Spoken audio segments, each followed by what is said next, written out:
PTI के 43 अरकान कौमी असम्बली की ऐवान में वापसी का मामला है। स्पीकर ऑफिस ने 43 अरकान को ऐवान आने से रोकने की तैयारी कर ली है। जराए का इस बारे में मजीद क्या बताना है, डिप्टी ब्यूरो चीफ अली शेर से जान लेते हैं। जी अली। जी बिल्कुल, पाकिस्तान तहरीक इंसाफ के वो 43 अरकान जिनको कल लाहौर हाई कोर्ट ने ये कहा था कि उनसे जो नोटिफिकेशन इस्तीफा कबूल किए जाने के किए थे इलेक्शन कमीशन ने, उनको सस्पेंड कर दिया था। आज वो कौमी असम्बली पहुंच रहे हैं और 11 बजे के इजलास में शिरकत करना चाहते हैं। बहुत से एमएलए से हमारी बात हुई है और वो इस्लामाबाद पहुंच चुके हैं और आज कौमी असम्बली के 11 बजे होने वाले इजलास में शिरकत करना चाहते हैं। दूसरी तरफ की सिचुएशन ये है कि स्पीकर ऑफिस ने उनको रोकने की तैयारी कर ली है।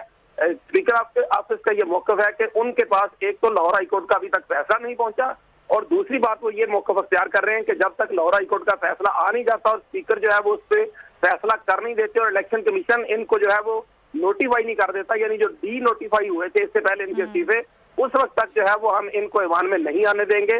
तो इस तरह जो पीटीआई के अरकान हैं वो कौमी असम्बली पहुंच रहे हैं इजलास में शिरकत के लिए। उनको कहा गया है कि अपोजिशन लीडर सेनेट जो है डॉक्टर शहजाद वसीम उनके चैम्बर पे जमा हो और ठीक है, लेकिन दूसरी जानिब उनको रोकने की तैयारी की जा रही है। अली, बहुत शुक्रिया आपका।